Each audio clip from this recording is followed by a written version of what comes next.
انسان کی زندگی میں کچھ چیزیں ایسی ہوتی ہیں جن کے بغیر زندگی گزر نہیں سکتی۔ اتنی دیر تک جتنی دیر تک وہ چیز اس کے پاس موجود ہوتی ہے اسے نہ اس بات کا ادراک ہوتا ہے نہ احساس ہوتا ہے، لیکن جب وہ چیز اس کے پاس رخصت ہو جاتی ہے، اس کے پاس کسی وجہ سے خدا نہ خواستہ وہ چیز موجود اور محفوظ نہیں رہتی، پھر اسے احساس ہوتا ہے کہ ایک بہت بڑی نعمت تھی میرے پاس، وہ مجھ سے چلی گئی۔ ہماری زندگی کے اندر بہت ساری ایسی چیزیں ہیں کہ اگر وہ ہم سے رخصت ہو جائیں، خدا نہ کرے، تو پھر ہمیں بڑی شدت سے احساس ہوگا کہ یہ نعمت کتنی بڑی ہے۔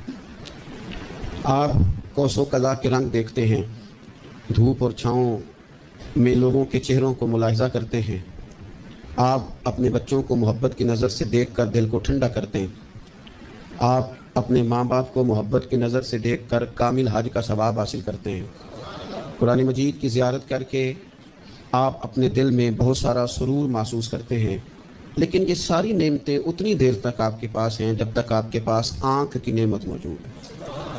اگر یہ رخصت ہو جاتی ہے نا، اگرچہ اتنی ساری نعمتوں میں یہ ایک نعمت ہے، لیکن آپ آنکھ نہیں ہے تو آپ کو تو اپنوں کا احساس بھی نہیں، آپ تو اپنوں کے چہرے بھی دیکھ نہیں پائے۔ کوئی بھی نعمت جو آپ کے پاس ہے، آپ کبھی محسوس کریں کہ اگر اس نعمت کا وجود ہمارے پاس نہ ہوتا تو ہماری کیفیت کیا ہوتی۔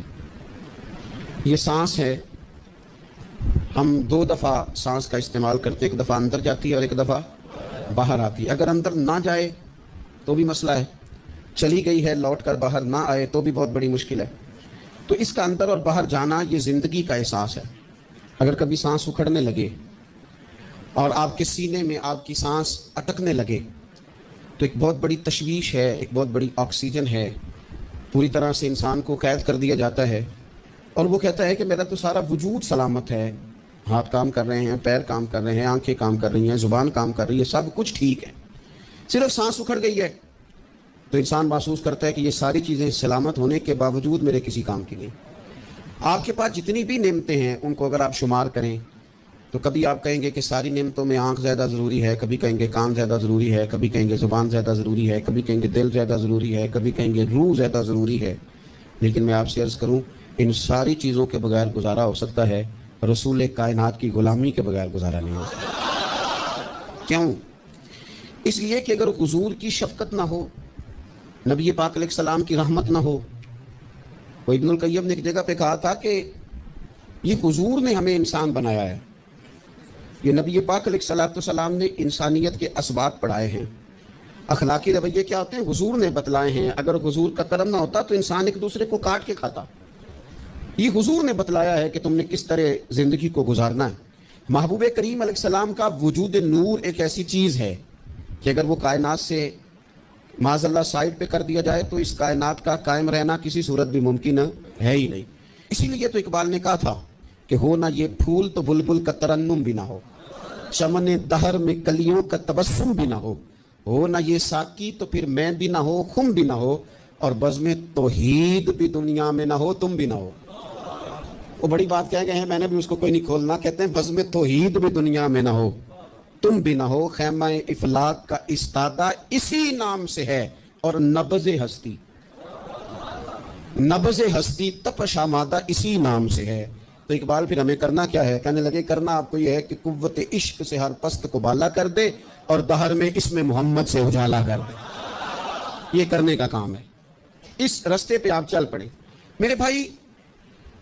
پہلی امتوں کے آپ تذکرے پڑھ لیں، کتابوں میں موجود ہیں، سورہ آراف کو دیکھ لیں، اس میں بہت ساری چیزوں کا تذکرہ کر دیا گیا ہے، اور بھی قرآن مجید کی بے شمار صورتیں ہیں، آپ ان کو دیکھ لیں، اس پر غور کر لیں۔ جب قومیں نہیں مانتی تھی، انکار کرتی تھی، تو اللہ تبارک و تعالیٰ انہیں تباہ کر دیتا تھا۔ بات نہیں مانی، ختم ہو گئی۔ ایک مقصد ہے نا جس کے لیے کسی چیز کو بنایا گیا، تو مقصد تخلیق انسانیت کیا ہے کہ وما خلقت الجن والانس الا لیعبدون، جنوں اور انسانوں کو اللہ نے اپنی عبادت کے لیے پیدا کیا، اور ان کو جب عبادت کی دعوت دی گئی، جب انہیں پیغام دیا گیا اللہ تعالیٰ کی توحید کا، انہوں نے نہیں مانا، تو جس مقصد کے لیے بنایا تھا جب اس طرف ہی نہیں آئے۔ یہ پنکھا لگایا جاتا نا ہوا کے لیے، تو اگر پنکھا ہوا نہ دے تو اس کا کوئی چھت پہ کام ہے؟ اس کو اتار کے تو آپ سکریب والے کے پاس بھیج دیں گے، بھی ختم ہو گئی بات۔ تو مقصد جو تھا نا اللہ کی عبادت تھی، تو جب قومیں اللہ کی عبادت کی طرف نہیں آئیں تو اللہ نے انہیں تباہ کر دیا اور صفحہ ہستی سے مٹا دیا۔ اللہ تعالیٰ کے پیارے محبوب علیہ السلام نے کفار مکہ کو، قریش کو، عالم عرب کو، عالم انسانیت کو دعوت دی، وداعیا الی اللہ باذنہ وسراجا منیرا۔ اس منصب پر فائز ہو کر حضور نے دعوت دی۔ جب انہوں نے دعوت کا انکار کیا، حضور نے انہیں عذاب سے ڈرایا، اللہ کے عذاب سے، کیونکہ حضور نذیر ہیں۔ انہوں نے یہ کہا کہ اگر آپ کہتے ہیں نا کہ ہم پر عذاب آئے گا تو پھر آپ وہ عذاب لے آئیں، ہم پہ آئے۔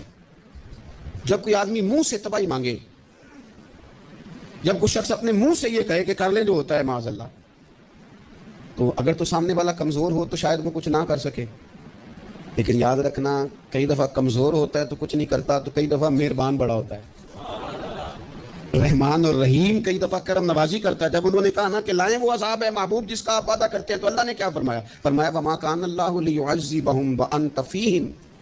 محبوب رب کی یہ شان ہی نہیں کہ انہیں عذاب دے، کیوں؟ اس لیے کہ آپ ان کے درمیان موجود ہیں۔ اے محبوب علیہ الصلوۃ والسلام، اللہ کی یہ شان نہیں کہ انہیں عذاب دے اس حال میں کہ آپ ان کے درمیان موجود ہیں۔ آپ میری بات کو سمجھیں گے، غور کریں گے کہ کافروں کے درمیان اگر حضور موجود ہوں تو عذاب نہیں آتا، تو قیامت میں جب حضور مومنوں کے بیچ موجود ہوں گے، میں جو کہہ لینے دو نا کہ اساں جے ہاں گناہیاں دا جدوں اعمال نامہ پرول ہوئے، پھر ذرے ذرے نے سامنے آ جانا ہے، جو منہ تھی بولیا بول ہوئے، اساں بھی کول حضور دے بیٹھ رہنا ہے، لکھ عمل ترکڑی تول ہوئے، وہ دے کولوں بھی رب نے حساب لینا ہے جیڑا بیٹھا ہی محمد دے کول ہو صلی اللہ تعالیٰ علیہ وسلم، وہ دے کولوں بھی رب نے حساب لینا ہے جیڑا بیٹھا ہی محمد دے کول ہوئے، جس کو کہتے ہیں قیامت حشر، جس کا نام ہے، جس کو کہتے ہیں قیامت حشر جس کا نام ہے۔ تیرے دیوانوں کے لیے وہ دن تو جشن عام ہے، زیارت ہوگی نا حضور کی، تیرے دیوانوں کے لیے وہ دن تو جشن ہے۔ اور ایک شاعر نے اور بات کھول دی، کہنے لگا ہر نظر کانپ اٹھے گی محشر کے دن، خوف سے ہر کلیجہ دہل جائے گا۔ اچھا جی پھر کیا ہوگا؟ ہر نظر کانپ اٹھے گی محشر کے دن، آنکھیں پھڑ پھڑائیں گی، کانپیں گی اور کلیجے پھٹیں گے۔ منظر ہی ایسا ہوگا، انسان اپنے پسینے میں ڈبکیاں کھا رہا ہے، حساب کا وقت آ گیا ہے اور سورج سوا نیزے پہ ہے، زمین دھڑک رہی ہے، تو کہنے لگے ہر نظر کانپ اٹھے گی محشر کے دن، خوف سے ہر کلیجہ دہل جائے گا، پھر اوڑھ کر کالی کملی وہ آ جائیں گے، پھر اوڑھ کر کالی کملی وہ آ جائیں گے، پھر اوڑھ کر کالی کملی وہ آ جائیں گے، ہر نظر کانپ اٹھے گی محشر کے دن، خوف سے ہر کلیجہ دہل جائے گا، پھر اوڑھ کر کالی کملی وہ آ جائیں گے، سارے محشر کا نقشہ بدل جائے گا۔ میرے عزیز، حضور کے بغیر گزارا، نبی کریم کے بغیر کوئی چارہ، ہمارا کوئی سہارا ہی نہیں حضور کے بغیر، ہم کدھر جائیں سوائے محبوب کے۔ اس لیے نا صحابہ اس بات پر مطلع ہو گئے تھے، وہ نا بڑی بڑی دھیمی دھیمی باتیں پوچھتے رہتے تھے، اطلاع مل گئی تھی نا کہ اصل کرنا کیا ہے، تو جو رازدار لوگ ہوتے ہیں نا وہ پھر دھیمے دھیمے راز کی باتیں کرتے ہیں۔ حضرت انس بن مالک حضور کے خادم تھے، اماں نے دے دیا تھا حضور کی بارگاہ میں، کہتے ہیں میں 10 سال مدینے میں حضور کی نوکری کرتا رہا، تو قریب سے دیکھا تھا نا سارا کچھ، بہت ساری احادیث ان سے مروی ہیں، بڑی چیزوں کو دیکھا تھا، تو ہم سیاڑے ہو گئے، باتیں سمجھ گئے، قریب رہنے والے لوگ تو قربان پچھانن والے ہیں، تو گل جان گئے گل کھول دے نہیں، تو قریب پہنچ گئے تھے نا، تو سمجھ آ گئی تھی بات کی۔ تو ترمذی میں موجود ہے، ایک دن حضور سے پوچھتے ہیں یا رسول اللہ قیامت والے دن آپ کو کہاں تلاش کروں؟ یعنی حضور علیہ السلام سے پوچھتے ہیں حضور میں نا قیامت والے دن بھئی بات تو یہ نا کہ اعمال ٹھیک کیے جائیں، معاملات پر توجہ دی جائے، عبادات کا خیال کیا جائے، جو ہمارے ذمہ ڈیوٹیاں ہیں وہ پوری کی جائیں، تو وہ کہتے ہیں حضور وہ قیامت والے دن کہاں تلاش کروں؟ تو حضور نے بھی نہیں فرمایا کہ تو اعمال ٹھیک کر، مجھے ڈھونڈنے کی کیا ضرورت ہے، کہاں ڈھونڈوں؟ تو حضور فرمانے لگے مسکرا کے فرمانے لگے، کیونکہ قربان پچھانن والے ہیں، تو اے گل جان گئے گل کھول دے نہیں۔ حضور علیہ السلام سے کہا یا رسول اللہ میں نا قیامت والے دن کہاں تلاش کروں؟ تو حضور فرمانے لگے حوض کوثر پہ۔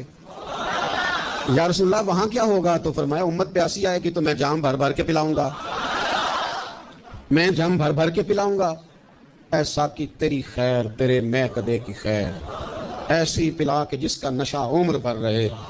اور ایک نے کہا تھا کہ طیبہ سے منگائی جاتی ہے، سینوں میں رچائی جاتی ہے، توحید کی میں پیالوں سے نہیں نظروں سے پلائی جاتی ہے۔ حضور صلی اللہ علیہ وسلم نے فرمایا حوض کوثر پہ بھی جام پلائیں گے؟ سیانے بڑے تھے حضرت انس اور بھلا ہمارا کر رہے تھے، یہ حضور سے پوچھ کے نا تو ہمیں ایڈریس بتا رہے ہیں، کیونکہ حدیث روایت کر دی نا تو ہمیں ایڈریس سمجھا دیے، پتے بتا دیے کہاں پہنچنا ہے۔ ساری جگہ سمجھا دی، چلیں جدید دور آ گیا ہے، انہوں نے لوکیشن بتا دی کہ کہاں کر کے نا کس جگہ جا کے سٹاپ کرنا ہے کام. یا رسول اللہ وہاں ملاقات نہ ہوئی تو حضور نے فرمایا پھر پل صراط پہ آنا. یا رسول اللہ وہاں کیا ہوگا؟ فرمایا امت گزر رہی ہوگی اور میں دعائیں مانگ رہا ہوں گا، رب سلم امتی، رب سلم امتی، یا اللہ میری امت کو سلامتی سے گزار دے. تو وہاں آ جانا، میں دعائیں مل جاؤں گا. قربان جائیں. فاضل بریلوی بول پڑے، کہنے لگے خدا کی رضا چاہتے ہیں دو عالم، خدا چاہتا ہے رضائے محمد. اجابت کا جوڑا عنایت کا سہرا، دلہن بن کے نکلی دعائے محمد. اجابت نے جھک کر گلے سے لگایا بڑی ناز سے جب دعائے محمد. رضا اب پل سے وجد کرتے گزریے کہ ہے رب سلم دعائے محمد صلی اللہ ہو. تو عرض کی یا رسول اللہ وہاں ملاقات نہ ہوئی تو؟ میں نے کہا وہ ہمیں لوکیشن سمجھا رہے تھے، انہیں تو پتا تھا پہلے ہی. ایک قربان پچھانن والے ہیں تو ایک گل جان گئے، گل کھول دے نہیں. تو وہاں نہ ملاقات ہوئی تو حضور نے فرمایا پھر میزان عمل پہ آنا. یا رسول اللہ وہاں کیا ہوگا؟ فرمایا امت کے عمل تول رہے ہوں گے اور میں ان کے لیے دعائیں کر رہا ہوں گا. میں نہیں جا سکا کبھی بچوں کے ساتھ پیپر دلوانے، استاد کو اجازت نہیں دیتے، کہتے ایک ایگزامینر اور آئے گا کوئی جس نے پڑھایا ہو، اسے اجازت نہیں کہ تو جا. ابا جی کو اجازت نہیں ہوتی کہ وہ ایگزامینیشن ہال میں جائے، وہاں تو کوئی اور لوگ آتے ہیں. یہ بھی عجیب سبق ہے نا کائنات کا کہ سارے تعلیم و تربیت کے اسباق بھی حضور پڑھائیں،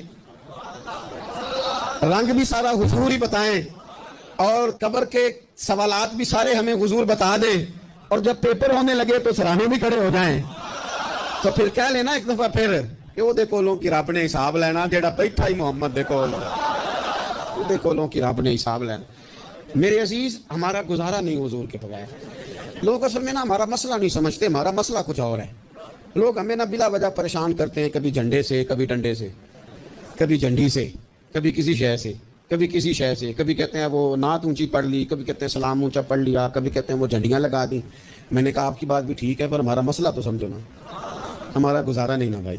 جو کسی دا عاشق ہوئے وہ گل ہو سے بھی 100 مکر بہانے کر کے. میں پوچھے میاں صاحب نے مزار تے جا کے کہ مکر کرنے ٹھیک نے؟ تساں کہنا مکر کردا ہے تے حضور ٹھیک نے؟ تے مینوں لگدا ہے کہ پولا جان دے سے پے کہ سونا راضی کرنا ہوئے تے مڑ ٹھیک نے. حضور نے ایک دن کہا تھا، حضرت ابو سعید خدری نے کہا یا رسول اللہ آپ قرآن پاک کی تلاوت کر رہے تھے، قرآن پاک بڑا سونا پڑھتے تھے نا. تو نبی کریم نے سن لیا. اب کیا کریں، دلیل دیں گے تو بات مضبوط ہو جائے گی. حضور نے سن لیا تو بعد میں فرمایا ابو سعید تو بڑا سونا قرآن پڑھتا ہے، رب کے علاوہ کسی کو دکھا کے عبادت کرنی جائز ہے؟ حضرت ابو سعید خدری کہنے لگے سن رہے ہیں، مجھے پتہ نہیں تھا آپ سن رہے ہیں، ورنہ میں نے تو اور بنا کے پڑھنا تھا. اب تو مان جاؤ نا، جو کسی دا عاشق ہوئے گل اسے دی کر دے 100 مکر بہانے کر کے، 100 مکر بہانے کر کے او دے مرنے مرتا ہے. میرے عزیز ہماری مجبوری ہے، لوگ اس بات کو سمجھتے نہیں، ہماری مجبوری ہے، حضور کا میلاد ضروری ہے. لوگ سمجھتے نہیں بات کو، اس لیے بلا وجہ رٹا ڈال کے بیٹھتے ہیں. بھئی ہم نے تو کوئی رٹا ڈالنا نہیں، نہ سیاست کا، نہ دولت کا، نہ اقتدار کا، نہ کسی اور چیز کا. سیاست دے جھگڑے اساں چھوڑ دیتے، اتنے محبت کا جھگڑا ہے، یہ چھڑا کوئی نہیں سکتا.